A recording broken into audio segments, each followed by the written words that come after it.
here for the beer. Sportsnet 650 presents Just Here for the Beer, Canada's original dedicated beer radio show. I don't mean to have a one-track mind, but all I need's a frosty pint. A Vancouver tradition for 10 years and counting. We're talking about the BC beer scene with the innovators, the movers and shakers, and brew makers of the industry. I don't mean to whine and beg about someone finally tapped that keg.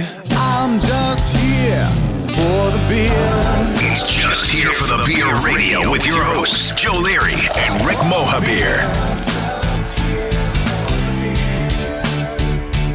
For the beer.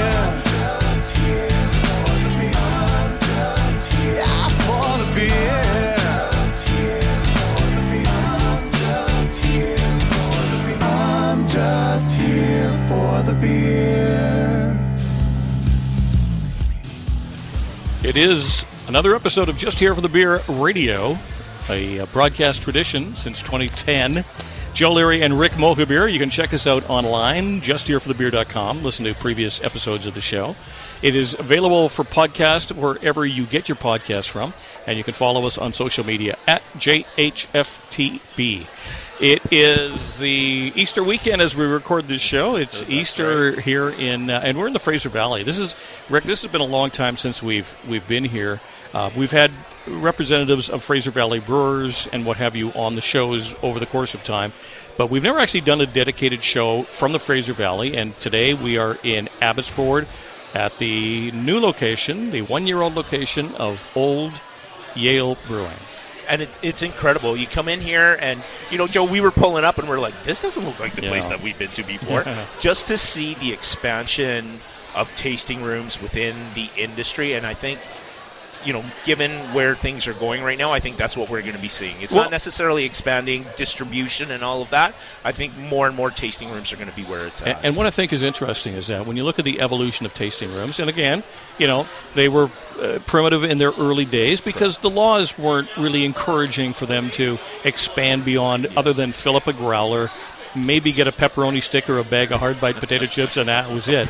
Now you've got, like, liquor service, you've got family-friendly environments. I mean, where we're sitting here today, I mean, they've got picnic tables, they've got cornhole games, they've got an outdoor area, and they got a full-on menu where you can get, like, pizzas and burgers and whatever you want. Yeah, and I think part of that is the evolution of the business model of what breweries were to what they are today, right? And it's just a different revenue stream for them, which helps keep them afloat in those leaner distribution times where, you know, it might be a dry January, dry February, whatever the case may be.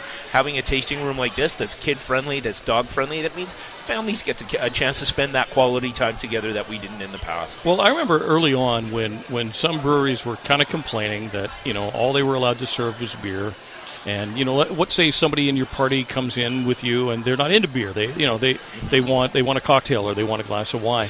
And I remember my first thought was, well, why are you going to a brewery? You know what to expect. It's like McDonald's. You're not going into McDonald's looking for filet mignon, okay? Yeah, exactly. You know exactly what's on the menu. But at the same time, like, why not be an encompassing, you know, accepting environment where, yeah, as you said, you can bring kids, you can bring dogs if need be. But you've got a variety of stuff. It's not just potato chips and pepperoni sticks. And Joe, you and I have talked about this numerous times over the years, and I think that is the evolution of our liquor laws, right? And some of them are very, very archaic, and that need looking at. But I think COVID really opened up government's eyes to what needs to be done to help small business continue and flourish. Well, and I've talked about this many times too. Craft brewers are not owned by shareholders that send money offshore. Yeah. Craft brewers are the ones that are going to sponsor your softball team, sponsor your kids' hockey team, help out in the community every which way they can. They are, and the thing is that, again, when you look back on the evolution of this show, we started the show in October of 2010, and in October of 2010, we were doing it out of then 650 Sea Isle. We're back on the original channel. But we were doing it out of a radio station in Richmond, and you couldn't do neighborhood beer shows because there wasn't neighborhood beer communities. That's right. Now we're able to do a dedicated show only focused on Abbotsford, and we could go much further. We could do Chilliwack, we could do whatever. But it's amazing to see just how much these things have grown. And speaking of which, as we are here in Abbotsford, Old Yale Brewing, of course, is the location we're broadcasting from. Nick Fengler, who is the brewmaster, longtime friend of the show, will join us. As well, we're going to talk to our friend Paul Sweeting, who is the owner-operator of Ravens Brewing. And again, these are a couple of the OGs when you consider the neighborhood. We are going to talk to Fieldhouse Brewing, which has, of course, a location in Abbotsford, and I believe another location. I'm sure we'll talk to Matt Friesen, who is their brewmaster. I'm sure he'll bring us up to speed on that. We're also going to go a little bit off the beer map and get into cidery. So Taves Estate Cidery, Loren Taves is the owner. We've heard really good things about this operation, and we're going to sample that. As well, we're going to talk to the owner of Maan Farms. Now, Maan Farms is a winery, and they've got a beautiful bottle of wine. They've got canned wine. And from what I understand, they've been around like 4 decades. This is a long-term family project. 45 years from what I understand. 45 years. And, of course, shows like this are not possible without the cooperation of either a tourism department, a business improvement association, or a civic government. And we've touched on all of those over the course of our time traveling around. And today is not possible without Tourism Abbotsford. And we have Connie Hackett, the destination marketing manager, to thank. And we also have Claire Seeley, who is the executive director, because they're paying the freight. They're going, hey, Rick and Joe, we like the fact that you want to focus on our community. That's right, and I, part of their mandate is to help raise awareness of the businesses in their location. Absolutely. So here we are, folks. It is the Easter weekend recording. You're listening to this the first week of April, but it is our dedicated show on the great beverages in Abbotsford. It is just here for the beer from Old Yale Brewing in Abbotsford.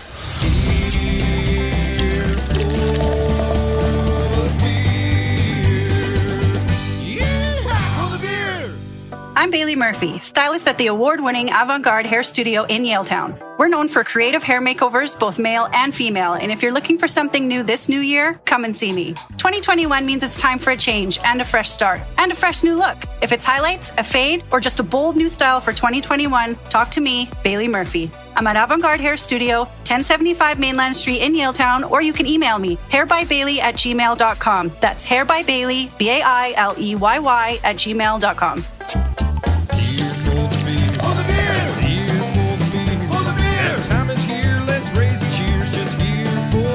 You're listening to Just Here for the Beer Radio on Sportsnet 650 AM and 96.9 FM HD3, Canada's original dedicated beer radio broadcast for over a decade. Follow us on Twitter and Instagram at JHFTB. It's Just Here for the Beer Radio and your hosts Joe Leary and Rick Mohabir.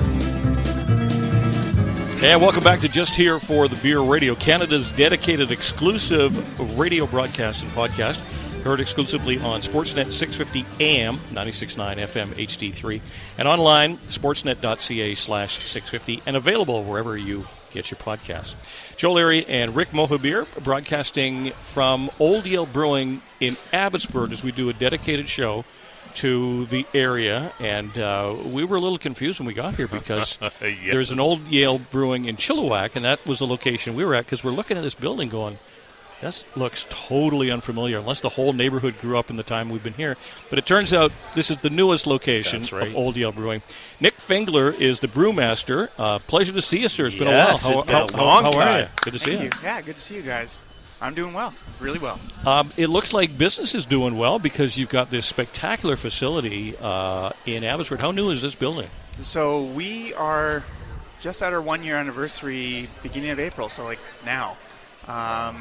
Yeah, we opened last year, and it's been a wild ride. There's been some ups and downs and a lot of learning, but overall it's been received super enthusiastically. So it's been a while since we've been in Chilliwack. So Chilliwack obviously doing well and created this spin-off location in Abbotsford. Mm-hmm. Is it just kind of makes sense because the two locations are relatively, conveniently located close to each other? Yeah, I think our Abbotsford location is definitely focused much more on the hospitality side, it's a little bit more of a restaurant focus, whereas Chilliwack started and still is our main production facility. It does have a tasting room and actually about the same number of seats, but this is much more of a restaurant. Yeah, it's a really cool facility. And it's beautiful because now in the background you've got this little brew house in the back here. And yeah. So what are you doing in there, Nick? Yeah, so as much as I said as a restaurant, there is a brew house here. We have a 10-hex system. And it's strictly for playing around and brewing beers to put on tap at this location, and this location only. A little bit of a test batch? Yeah, test batch. It gives a little more freedom. Costs aren't quite as prohibitive. Oh, yeah, definitely. Is this kind of like your playground where you kind of go nuts and try out some weird stuff? Yeah, to a certain extent. You can't go too crazy, but it definitely has a lot more flexibility. We get to try maybe things that we don't have to be quite as confident in. So I've got a question for you. When I was talking with Charlie, who owns Five Roads Brewing, he was saying that they have Steveston as their second location, and he was saying the difference between Langley and Steveston in terms of what the popular beers are was quite dramatic. And he goes, I can't understand why that is. Have you found that the most popular selling beers in Abbotsford are the same as they are in Chilliwack, or is there a difference? I would say they're pretty similar. The sort of eastern Fraser Valley area, if you want to call it that, we have a few strong breweries out here that have multiple locations in both cities, and that has kind of helped the demographic stay relatively consistent across both locations. Yeah. It was kind of surprising me because I would think if you're a fan of Old Yale Brewing, and it's like, oh, there's one in Abbotsford now, you'd probably go for the same beers that you go for in Chilliwack, but he was saying in Richmond and Langley it was dramatically different. Very dramatic. Yeah. So talk about the food, because you've got a pretty good food program going here too. Yeah, no, we have a significantly larger menu. Yeah. The biggest thing that's different is we have a full pizza program. So we have a wood-fired, gas-fired, I don't know. Yeah. I'm not the cook. Yeah. Some sort of pizza oven. Yeah. And those things are just flying out. They're super popular. They're really good. I know we just rolled out our spring menu, so there's some fun features on there. A big fried chicken waffle burger, a peanut butter and jam burger. It's pretty cool stuff. So as brewmaster, do you get a chance to kind of dabble in that, or does Chef over there do you two work together? Not as closely as I perhaps want to taste. Yeah. But no, they've got that nailed down. They don't need me making things more confusing with my ideas. Well, I was quite impressed with the size of this facility. I mean, I don't know if I want to talk square footage, but it's a sizable room. Size. You've got an outside area that's got some garage doors that obviously can open up in the summertime. You've got a big parking lot area. I mean, you could really do yourself a nice little beer fest out here, couldn't you? Yeah, we did a couple last summer, and I know they were just super crazy. Like you mentioned, we have those roll-up doors. So the whole idea when we were designing this area was to kind of bring the outside in as much as we can. And then, in this area of Abbotsford, parking is at a big premium. So us having a lot, any sort of lot, let alone one that's a decent-sized one, is a huge plus for us. To you guys. Well, I will also say that you have, this is the only place I've ever seen cornhole played inside. But we asked them to halt it during the recording of the show because it sounds like gunfire in the background. but this is a pretty big facility. Is there plans for more? Like, are you guys in growth mode, or what are your thoughts? Yeah, so yes and no. I mean, BC, we're pretty happy where we're at now. We might look at updating some things in Chilliwack in the future. We do have something on the horizon in Alberta, so that's super exciting. Looking at the end of the year for that.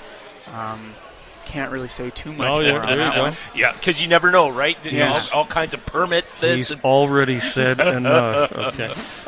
What do you have in front of us here, Mr. Fengler? So I have our returning seasonal release. It's our Salty Lime Mexican Lager. Salty Lime Mexican Lager. Love it. Yeah, it's perfect for spring, summer. It's available in all the BC liquor stores. Nice, light, kind of a little bit of a corn lager going on, sort of that classic Mexican corn lager. Definitely taste the lime in it. Yeah, and then it has a nice hit of that lime zest, and there is some sea salt in there too to help just round out the profile. So let me ask you a loaded question. Is beer kind of getting away from being weirder and weirder, and it just kind of sort of drawing back towards more traditional to a certain degree? I think so. I think it definitely is. Lagers, any sort of lagers, are definitely much more popular. It's kind of segregating, and there's gaps in between. So for us, fruited sours, very popular. IPAs, very popular. And lagers. And kind of the in-between things are slower. Yeah. Okay. Well, we appreciate your joining us because as we record this show, it is the Easter weekend. This was due entirely to bad calendar view on our point. But what are you got kids? What's the plans for Easter? Immediately after this, we're headed out to an Easter egg hunt. Okay. So they're at the park across the street waiting for me. They're excited, waiting for Daddy. Yeah. Nick Fengler, it's great to see you again, man. Congratulations on the growth of Old Yale Brewing, and we look forward to the future. The next time we talk to you, there might be another province that's joining the party. They very well could be. Thanks a lot, guys. Thanks, guys. Cheers. Buddy.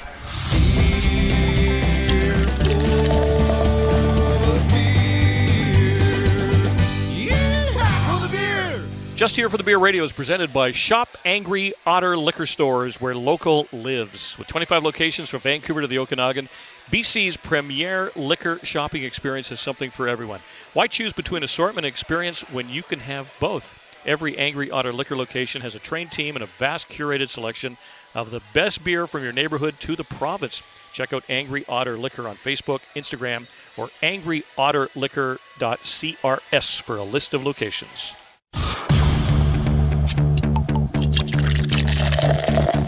This is Just Here for the Beer Radio on Sportsnet 650 AM and 96.9 HD3, a Vancouver broadcast tradition since 2010. Check out the audio podcast at justhereforthebeer.com and follow us on Instagram and Twitter at JHFTB. Here again are your hosts, Joe Leary and Rick Mohabir.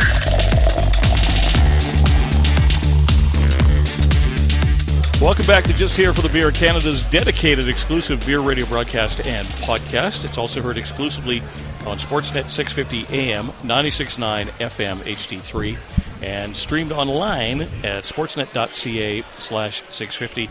You can also check out podcasts wherever you get your podcasts from.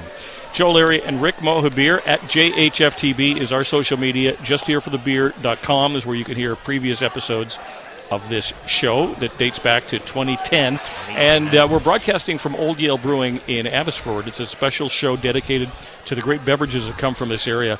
We have done, over the course of now 14 years of broadcasting, we've tapped into a couple of other elements. We've done like a meadery, we've done a cidery. Yes. But this is something that I think the category is growing, because we've seen so much growth in craft beer, and it might have sort of hit a peak and then kind of, it's kind of hard to find something new to introduce. But I think when you look at the area, a cidery, I think, is what's really needed. And this is Loren Taves, who is the owner of Taves Estate Cidery. Welcome to the program. How are you, sir? I'm doing very good. Now, what made you throw your hat in the cider ring, and when did you do this? It was definitely a progression. Back in '89, I started planting orchards in the valley, and even just before that, in '86, I started my farming with growing red currants, black currants, gooseberries, and we started making apple juice out of our apples in '91. And then when we grew and grew and grew until we were doing a huge amount of cider for apple juice, that is apple cider, apple juice, for a lot of the hard cidery people that were contracting us to make the juice for them. Got to know them. I was interested in actually doing our own hard cider just for the farm, or doing a little wholesale as well. And in 2019, we got our license. In 2020, we opened up our tap room here at the farm, and it's been golden ever since. So you were not interested in being a brewery. That was never on your radar. No, because I was staying true to what we are. We're an orchard and we're a berry operation. So those two elements brought about Taves Estate Cidery. So when you're making or producing berries, what about the thought of wine? Is that come onto your possibilities? That has crossed my mind. Actually, some of my aspirations are towards brandies. Actually, we'll see. Right. Calvados is one of my favorite brandies. It's like a northern French apple brandy. But yeah, that's. But wine hasn't actually entered the picture for us at this time. Well, I'm not going to lie to you, Loren. I'm having the black currant cider, and this is damn fun. Wow. This is really, really nice. And the black currant is our best seller at our. We have 13 different flavors that we make, and black currant is actually our most sought after. So Joe was asking you earlier, what does the term estate mean, and how does it help you? Estate essentially is a land-based cidery. Like at least 50% of the production has to come from the land. And we have to have a certain size orchard for the liquor board to give us a license. And we're given a special lower tax break in order to create an element so our little, smaller farms can transition to value-added products. What's it like getting it to retail locations and on-premise? I mean, I don't know if there's a lot of ciders on tap right now, and I know that the beer world is kind of fighting for a limited number of taps. Yes. Is it easier for you to offer cider? Because, again, it's nice to have that alternative everywhere that you choose to drink alcohol. Yeah, we distribute our kegs across the Fraser Valley. We don't do anything on the other side of the Portman towards Vancouver. We do can sales there a little bit, but we do a lot of kegs in a lot of like brewery or like beer tap locations. We're in there. So what's the range of flavors? I know that we're going to probably sample our way through, but just for the sake of brevity here, what flavors do you have for us today? Well, what I brought here today was the very first 4 flavors we developed. It's our Barnyard series, we call it. We have 3 different series on the farm. The Barnyard series features our berries and what we grow and the apples, just those things. So pure apple, pure black currant, pure with the apple, red currant, and gooseberries, all from the farm. And that was the impetus for what we're doing. I wanted to be authentic. I wanted to do exactly what we made. It also has a history of who we are. I started when I was farming. I was 18, and this is the first things I planted. And I'm 56 now, and I'm still growing these crazy berries. And I thought they'd make a great cider. You know what? I love this story. It's great. Yeah. You love a good local story. This is a great local story. And not only that, but I think it's also a refreshing beverage. I mean, we've been sampling some beers this afternoon. Yeah. And we enjoy our beers. We've been doing this show for 14 years. That would say we enjoy our beers. But this is such a nice, refreshing alternative. Who is your typical consumer? Can you figure that median consumer? Is it a 30-something, 20-something, 50-something? Is it a former beer drinker? Is it a cocktail drinker? Who is it? I think we're still in the 2/3 to 3/4 female like the cider. Guys do too. Yeah. We've seen more and more of that transition to cider. But it's generally women do like ciders. It's maybe they're all, beers are sometimes people say it makes them feel full or they get that feeling. Yeah. Ciders don't do that. Ciders are a little bit easier to digest. Right. This is amazing. This is called Taves Estate Cidery. You're located very close to where we are here at Old Yale I drove Brewing. 8 minutes to get here. I'm on we're on a dead end road on Gladwin. Where I live, actually, where the berries are growing, we're right on the U.S. border. In fact, I can see my neighbors to the south. There's a forest there on the end of Gladwin Road. And I remember back in, this is kind of a funny story, back in 2016 when Trump got elected, my neighbor's cow from the States got into our gooseberry patch, actually. And I made an announcement, please build the wall. We need to keep the cows out. Keep the cows out. So for those that have not been, is there tasting opportunities at the Estate Cidery? Yeah, we have actually a tap room there. We've got one tap room and another room called the Roost where we serve our lounge. And there we make all the cocktails, which I have listed here on the side. Oh, wow. So we have a huge line of cocktails and new ones coming up. is spelled Taves. So how do people find you online on social media? Taves Estate Cidery. This is tremendous. I love this. I'm so glad we had this conversation today. Joe, 14 years of us drinking primarily beers and the odd cocktail here and there that we've had on the show. I love this as, beautiful, really sweet, and I've got the sweet tooth out of the two of us, and this is just unbelievable. It is, yeah. And actually, the one you guys were sipping mostly is the Rams. It's actually our sweetest, and it gets, as we go this way, it gets drier. Our driest is the gooseberry. Is the gooseberry, yeah.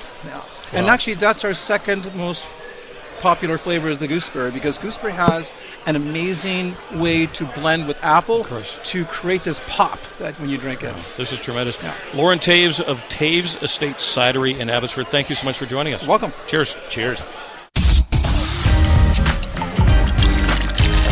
Just Here for the Beer Radio is heard exclusively on Sportsnet 650 and is podcast through justhereforthebeer.com. For more information, check out justhereforthebeer.com and on Instagram and Twitter at JHFTB. How about a burger where In-N-Out meets Shake Shack? Well, it's called Mimi's Burgers, a pop-up joint out of Glitch at 2287 West Broadway, 2 blocks west of Arbutus. It's a simple menu with just 4 options of hand-pressed patties: Mimi's Classic, Mimi's Cheeseburger, the Beyond Meat, and the double-sized honey for the hungry folk among us. Great burgers, Kennebec fries, and onion rings, and they are good. Mimi's Burgers, think Shake Shack meets In-N-Out, 2287 West Broadway, mimisburgers.com, and on Instagram at Mimi's Kits.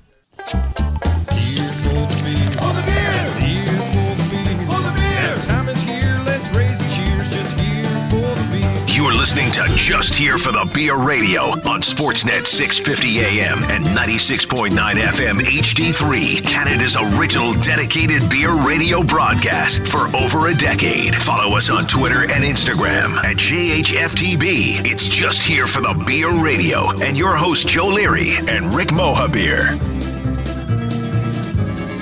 Just Here for the Beer is Canada's dedicated exclusive beer radio broadcasting podcast. Also heard exclusively on Sportsnet, 650 AM, 96.9 FM, HD3, and online at sportsnet.ca/650. You can pick up the podcast wherever you get your podcasts on major streaming devices. Joe Leary and Rick Mohabir of justhereforthebeer.com at JHFTB is our social media handles.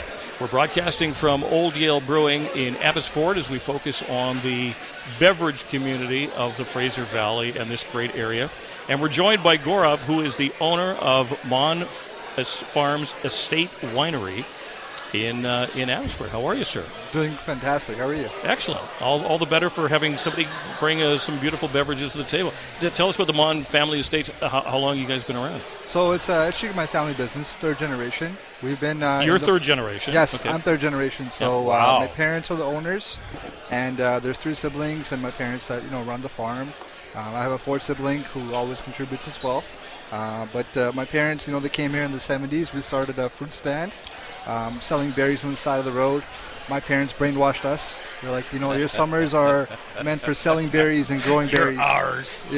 And then we grew up that way, and we started a winery in 2012. It was actually my dad's idea. Why not become a little bit more sustainable? Turn our fruits not only into fresh fruit, sell it in the market, but also into wine.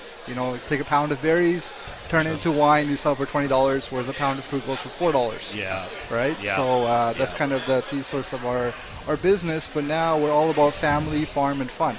You come to our farm, right now it's Easter weekend, we have thousands of people on the farm right now, doing like an Easter egg hunt. Yeah.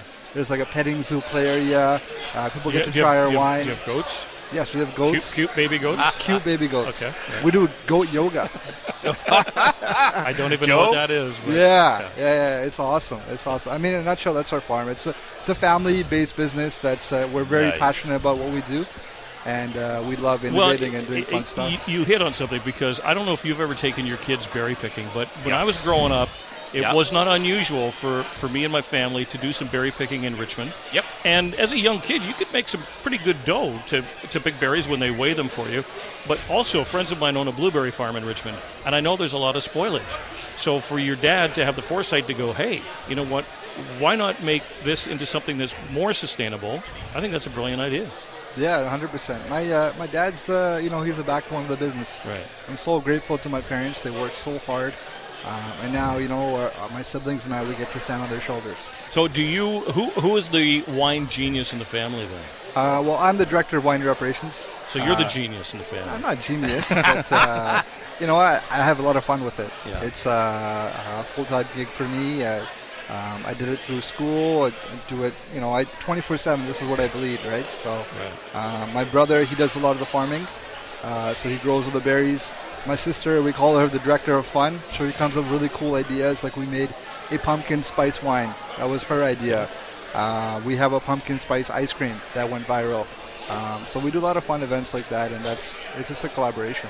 What did you bring today, Gurauv? This looks really good. What is this? So it's called Belzer. It's a short for berry wine seltzer. It's a raspberry wine carbonated down. It's kind of an alternative to an RTD. What's really cool and unique about it is that it's made from real fruit. So no natural flavors, no artificial flavors.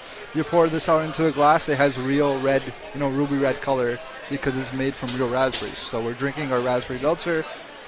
It's a fruit wine per se, but it's low calorie, low sugar, low carb, 7%. It's nice. I was kind of caught off guard. I was expecting a little bit more sweet, but it's just in a very, I don't want to use the term sweet spot but it's in a really nice kind of area in terms of sweetness where it's not too much and it's not too little. It's just right on that cusp, right? Well, you hit on something earlier because you talk about the RTD, which for those that aren't familiar means ready to drink. It's like generally a canned cocktail. There are canned wines and stuff.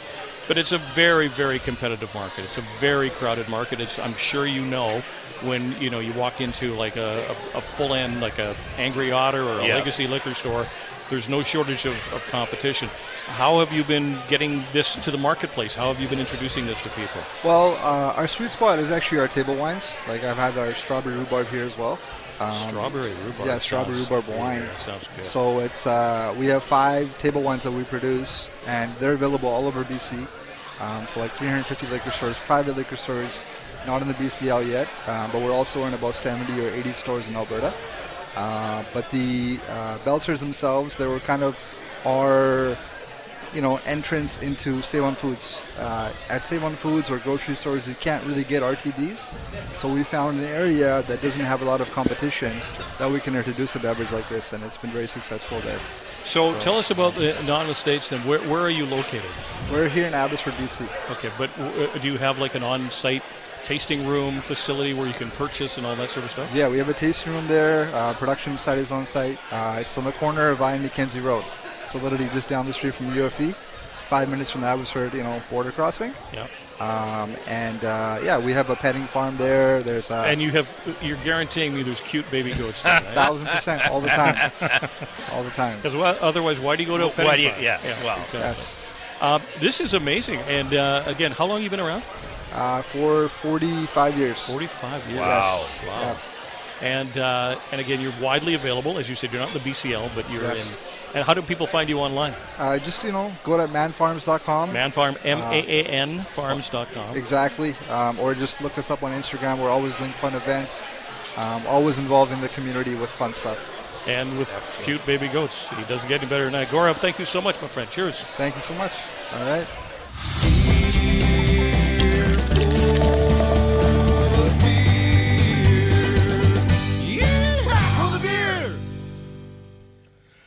In the world of body art, you want someone who's creative, innovative, and gets it. That's Side Street Tattoo in Gastown and artist Devin Stacey. If you can imagine it, Devin can create it. Whether it's something simple, a full sleeve, or way beyond, it can be done and in a safe and sterile manner. If you've been thinking about getting your first ink or looking to add to an already existing piece, talk to my friend Devin Stacey. Side Street Tattoo at 26 East Cordova in Gastown. Online, sidestreettattoo.com.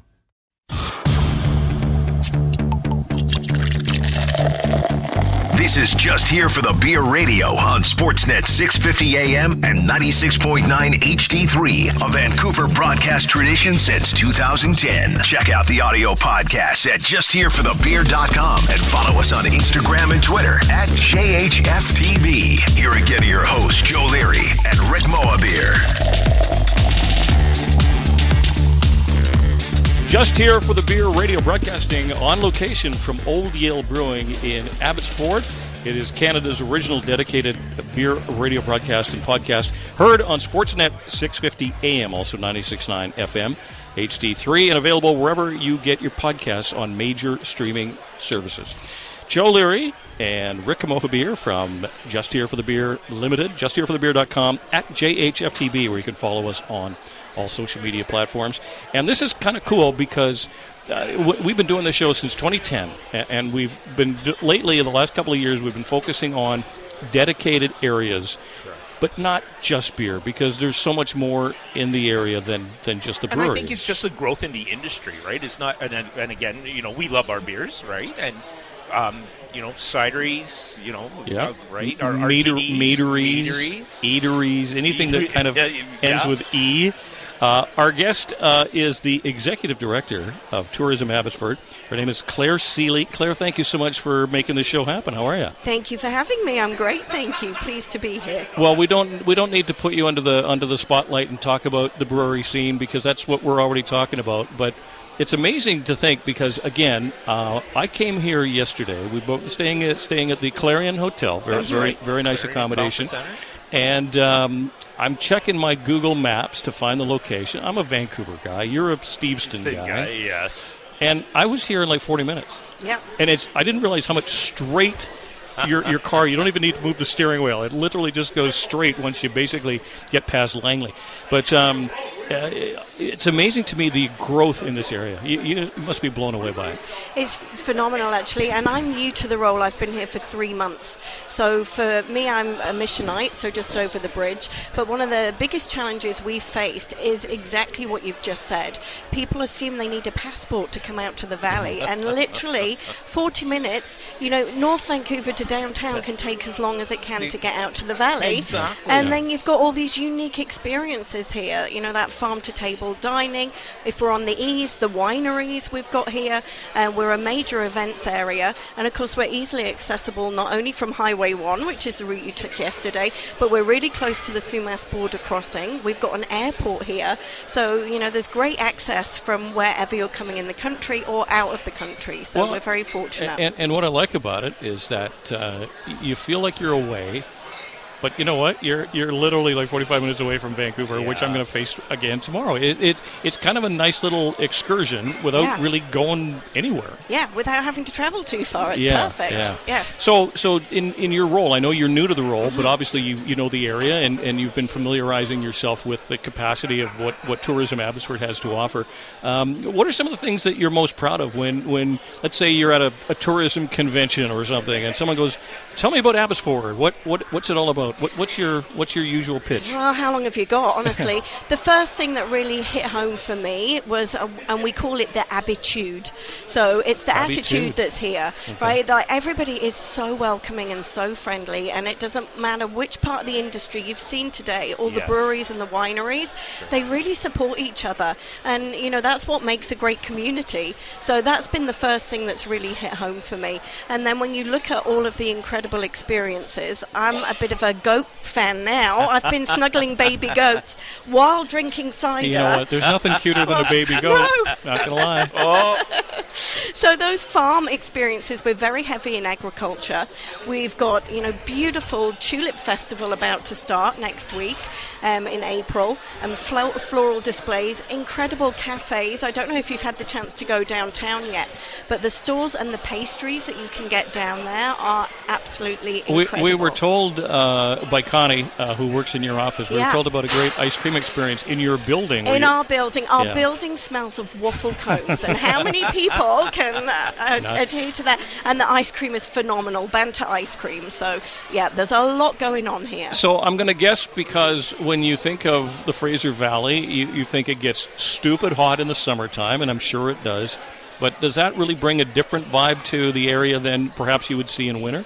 It does. The farm experiences are all open, so there's always a chance to cool down, whether it's a winery or a beer or any of the other pieces. But there's also, we're very much an events community in the summer months. So we have massive events, including things like the air show, and we have agri-fair happening in the summer months, but there's literally always something going on.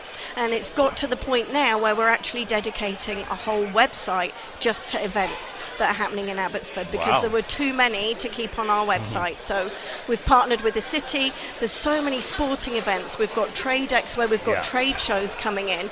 We've got concerts happening. You've got the Abbotsford Canucks. Exactly. Yeah, and I've become a hockey fan as well now. Goats and hockey. What more could you ask for? Well, I was going to say, because you say you've only been 3 months at this job, you came from Mission, because I noticed that very distinct Mission accent that you... It's giving it away, hey? You can tell a Mission person when you hear them. Yeah, definitely. Yeah. So what got you into tourism? And obviously it's passion for you, and same thing with Connie. I mean, you guys have just been a bullion, just raving about the job. So what first brought you into tourism? Well, I've been in tourism my whole career, and for me it's about getting an education without realizing it.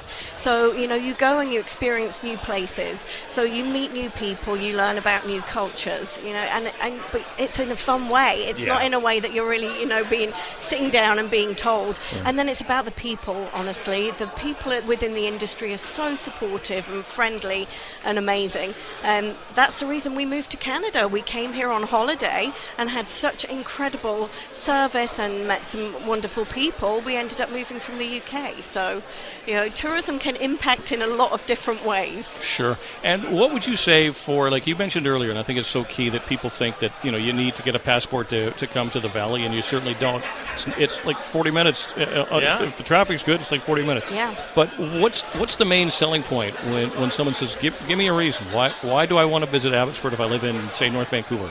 It's just a whole new experience when you come out here. You've got these incredible mountain vistas, but set against the backdrop of tulips or sunflowers or lavender. You get immersed in the experience. So when there's a brewery or a winery or you're at an event, you feel like you're actually out in the countryside. And you add to that the people.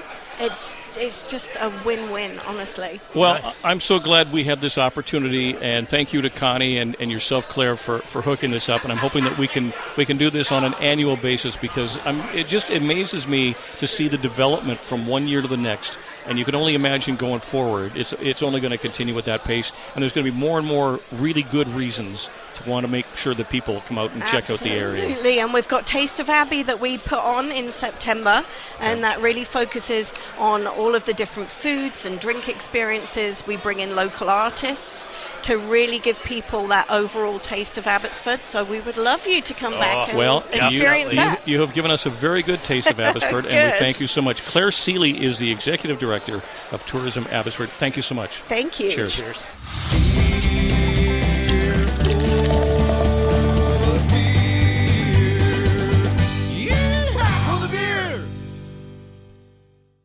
Feeling strong and fit is an important element of life, but sometimes people forget to take advantage of maintaining it. That's where I come in. I'm Troy from T-Squared Personal Training, located in the Sandman Hotel in downtown Vancouver. In just 2 or 3 visits a week, I can have you in great shape and the top of your game. Book an appointment and check out my gravity training system. You'll get a full-body intense workout in as little as 60 minutes. Visit my website, tsquaredvancouverpersonaltraining.com, or find me on Twitter at tsquaredpt.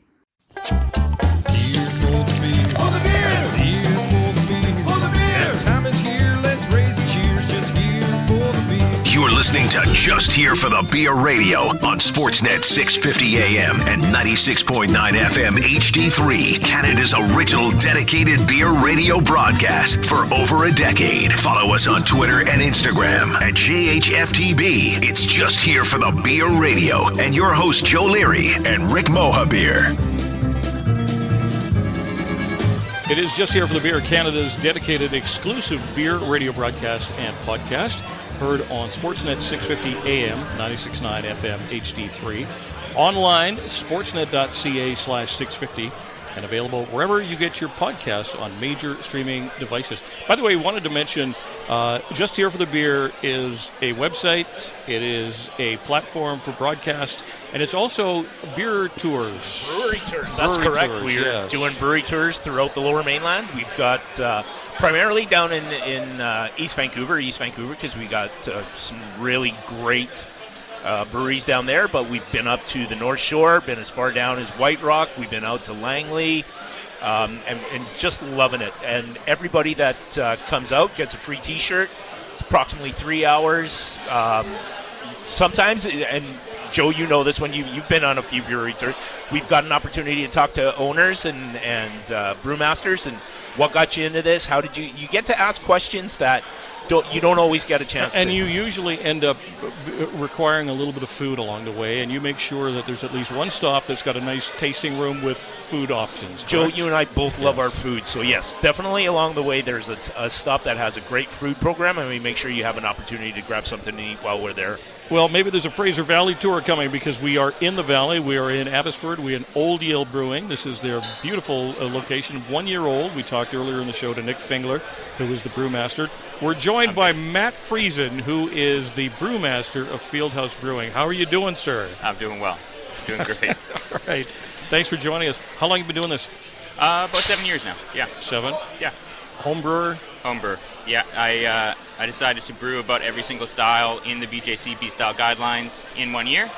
And the next year I was professionally brewing and working at the tasting room and then working my way up and that kind of thing. So, yeah, it's a good experience. So I was always curious, because I was never. Were you ever home brewer, Rick? I didn't. No. Nor was I. But I always wonder, like, when you think you've struck gold, what do you do with that? Like, do you just make it for your friends, or do you actually go, I'm going to take this to such and such brewery and see if they'll bring me on as a brewer? I'm curious about that. Yeah, I mean, there are a lot of brewers that Graham Witt from P49 actually talks about it, how he brought his beer to any brewer that would taste it, and he would just try to get feedback and go from there. But oftentimes head brewers know that like one recipe isn't going to make or break anything, so usually you're providing constructive criticism or feedback to that person, but more so that, those homers, they're just so excited to be in beer and to make those recipes and stuff like that. So, I think that like I said, like one recipe, I don't know. But do they send you back? Like, for example, like I'm sure if you apply for a job as a head chef, if I owned the restaurant, I'd go, okay, go back to the kitchen, cook me something. Right. Whatever your favorite dish is. Yeah. How do you audition as a head brewer? Do they say, okay, Matt, bring me a portfolio? Because Pilsner is really the test of a brewer, correct? Right. Okay. Correct. So is it like, okay, Matt, bring me a Pilsner and we'll talk? Is that how it works? Pretty much. Yeah. I mean, like, it's more so like being able to explain what is going on with the recipe.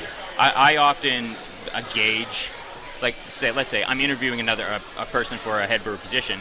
I'm getting them to taste a beer and talk to me about it and talk to me how the recipe and how the ingredients are contributing to the flavor itself. And that's going to let me know a lot about how they understand those ingredients, how they understand recipe development. And then there's always push come to shove, if they can actually do it. So you've brought some beers with us. What are you known for, or what is Fieldhouse known for? Are you a weird, like, when I say weird, I mean that with all due respect. Do you try and push the beer envelope and get kind of creative, or are you kind of staying with the mainstream kind of stuff? Yeah, I would say we're pretty weird. We do a lot of things. I do think I was on Untapped recently, and I do think we release probably the most beers in all of BC. Right. We do a lot of limited one-offs. I brought you quite a bit actually that we re-released, but last year I think we released over 100 new beers, and this year I think we'll top that. So we do a lot of sour fruit beers, we do a lot of hazy IPAs, and then lately we've been getting into lagers. Everyone's been getting into lagers lately, and so I've been pushing my brewers to really hone in on Italian Pilsner, on Kolsch, on even the classic styles, quote unquote, American lager and things like that are challenging, but people are interested in craft renditions of those. So yeah, it's been fun. It's a fun ride. Sure. So as a brewer, why are those specific styles so challenging?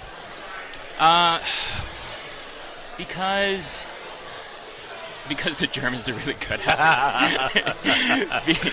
Because craft breweries, our systems are really built around producing ales, so we're kind of like doing really in the spirit of craft. We're kind of throwing together a lager brew. We have only one, usually a 2-vessel system, when really you might want 3 or 4. And you really have to watch your pH of your mash, and it's a little bit more technical because lagers are, they're more delicate. They don't have as much flavor, which some people then take to mean that they're less craft or something like that. But really what it means is that you've got nothing to hide behind. You've got to make sure that your ingredients are good. You've got to make sure that your processes are solid. And you've got to make sure that you've got experienced people in there doing it. So, yeah. It's funny because we've had this conversation. We've been doing the show since 2010, and beers got really weird. I mean, when Fuggles and Warlock came along, keeping beer weird was their slogan. Yeah. And I'm all about like pushing the envelope and expanding the parameters. But when you're getting into like a Brussels sprouts and sauerkraut goes, it's like, you know what? Maybe you've jumped the shark. I think at the end of the day. And again, there's always room for different styles of beers. But at the end of the day, the real test of a brewer is a Pilsner. People don't dislike a lager. Give me a pale ale. Give me an IPA. And we're good. And if you want to do a little sour program or try this or that, that's fine. But if you're talking to Joe and Joanne, average beer drinker, they're probably just into like standard beers. Is that fair? Yeah. I do think that it's part of what you've built your reputation around. Our best-selling beer is a 10% blueberry blackberry sour beer. 10%. That's legit. That's some high octane stuff there, dude. You have to be a little bit dangerous. Yeah. You have to be a little bit cautious. So I do think like we always right from the get-go we said like we're going to make beer that we think genuinely tastes good and we really like ourselves, and some of that is like Dutch Pale Ale, super easy drinking, and then other times we're going to challenge our consumers, we're going to challenge our customers and say, hey, like we can make things that we think you'll really like, and we're going to double down on that. And so probably over 40% of our releases are sour or fruited or wild or something like that. We have a sour barrel program on our farm that we integrate farm ingredients to. And people love it. Sour beer might be a little bit less popular today than it was last year, but overall people are still drinking lots of it. And I think that we know our demographic. If we only made easy drinking beers, we wouldn't be able to make as much. And it's not as challenging and as fun for you because you don't get to be that little mad scientist in the brew house and have fun with it. And you now have 2 locations. Correct. We have 2 locations. We about 3 years ago, right in the middle of COVID, we dropped a Chilliwack location, and that was a lot of fun. But in all seriousness, it's a little brew pub. It produces its own beer. It's its own unique beer. So some of our releases only launch in Chilliwack. Some of our releases also only launch in Abbotsford, but we do even weirder things there. We've been experimenting with some hard tea beers. We've been experimenting with smoothie sours, carbonated and uncarbonated. I think we have a peach passion fruit sour cherry pie smoothie sour on right now. It's a lot of fun. I mean, we try to keep it drinkable. I wouldn't put Brussels sprouts in a beer, but yeah. Well, and if you're ever at Fieldhouse and you want to potentially meet the owner, just look to the ceiling. He's the tallest person there in the room. Josh Vanderweed. Matt Friesen, the brewmaster of Fieldhouse Brewing. Thanks for joining us, man. Awesome. Cheers. Yeah, Cheers. Thanks for having me. I'm just here for the beer. Just Here for the Beer Radio is presented by Shop Angry Otter Liquor Stores, where local lives. With 25 locations from Vancouver to the Okanagan, BC's premier liquor shopping experience is something for everyone. Why choose between assortment and experience when you can have both? Every Angry Otter Liquor location has a trained team and a vast curated selection of the best beer from your neighborhood to the province. Check out Angry Otter Liquor on Facebook, Instagram, or angryotterliquor.crs for a list of locations.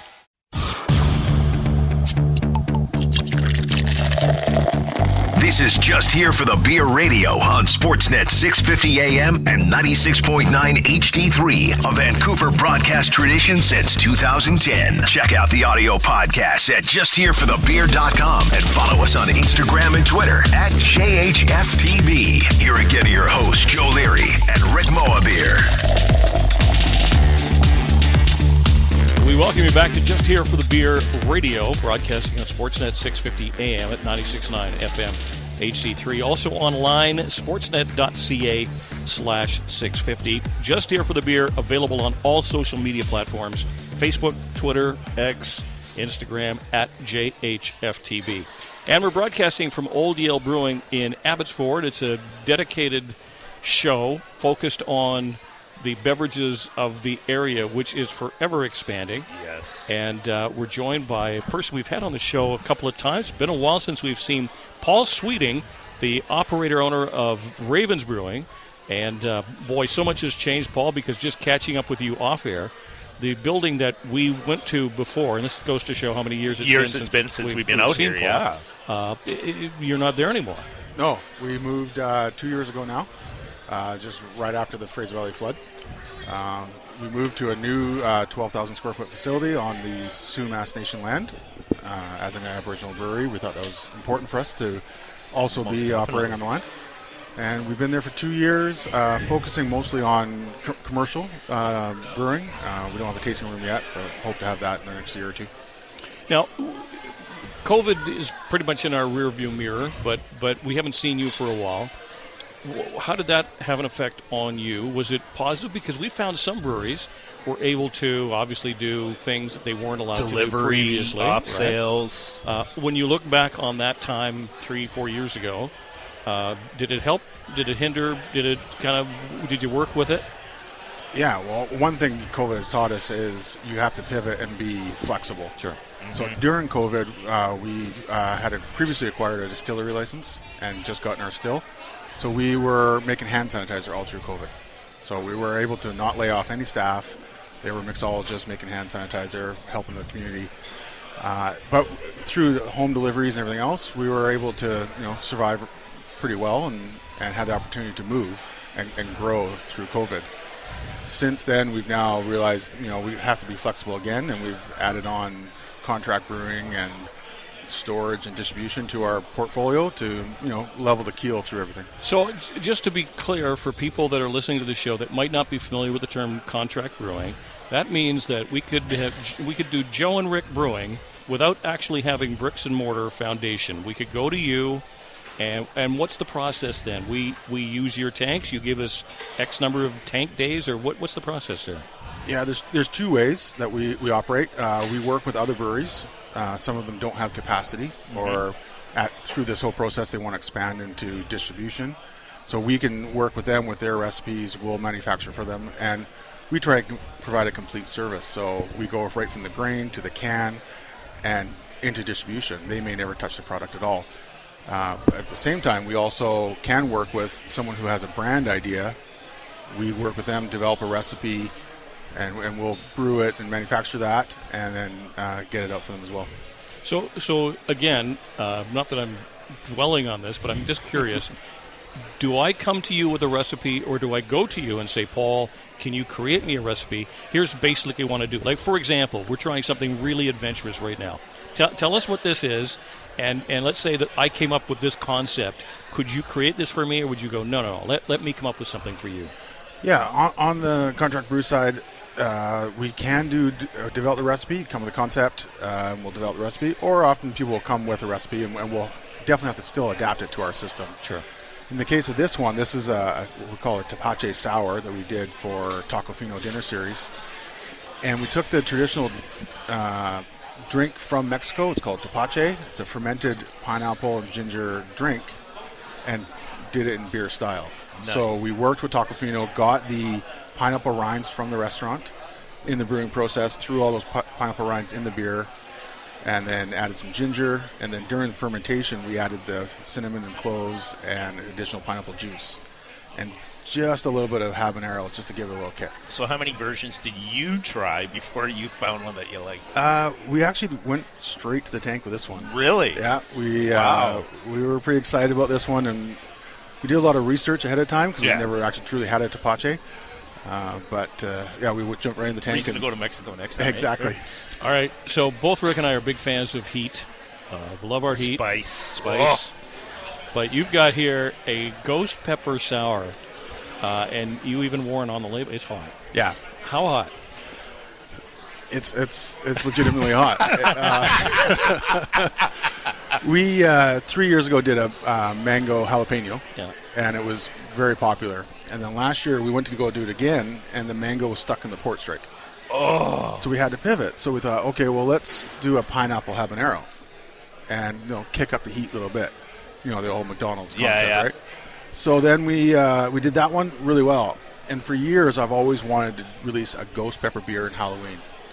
So after the success of the first 2 pepper beers, we thought, let's go for it. So we put over a pound of dried ghost peppers in 3,000 liters of this beer. And yeah, you're going to either love it or you're going to hate it. You're going to hate it, yeah. Well, Typical heat, though, right? I'm expecting to love it because I love spice, as long as I'm warned going in. Yeah.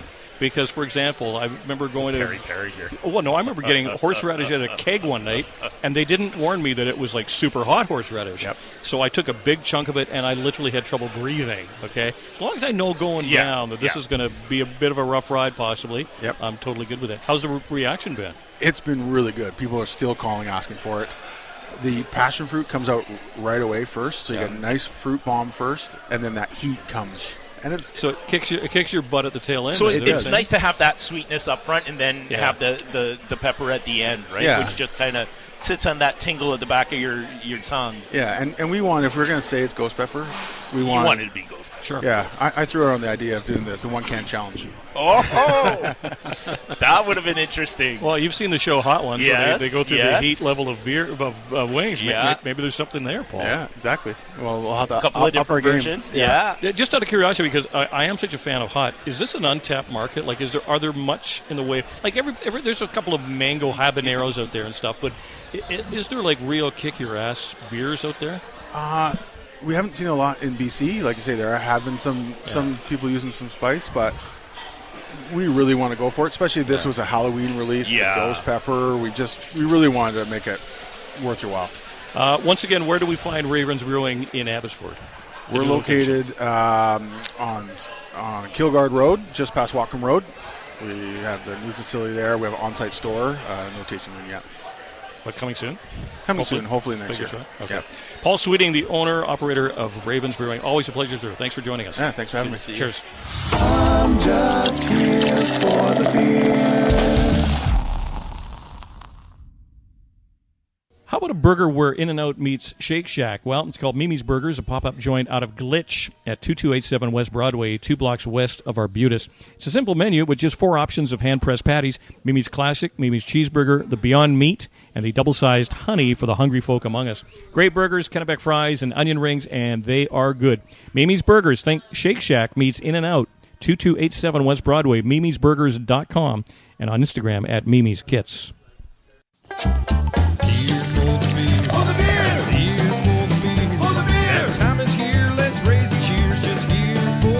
You're listening to Just Here for the Beer Radio on Sportsnet 650 AM and 96.9 FM HD3, Canada's original dedicated beer radio broadcast for over a decade. Follow us on Twitter and Instagram at JHFTB. It's Just Here for the Beer Radio and your hosts Joe Leary and Rick Mohabir.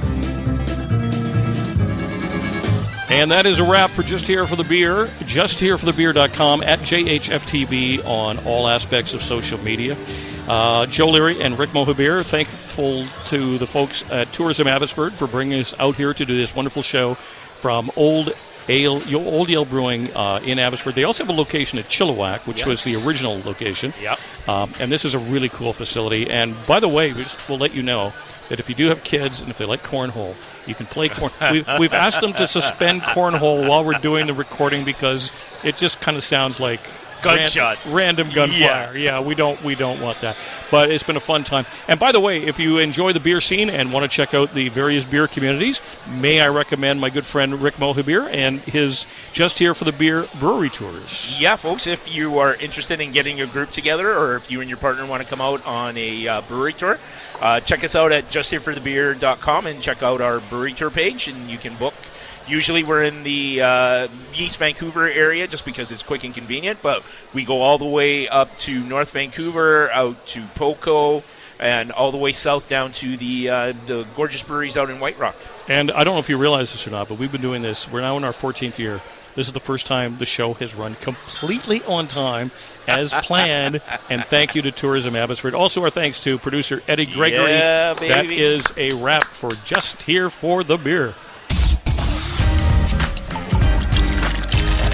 Just Here for the Beer Radio is heard exclusively on Sportsnet 650 and is podcast through justhereforthebeer.com. For more information, check out justhereforthebeer.com and on Instagram and Twitter at JHFTB.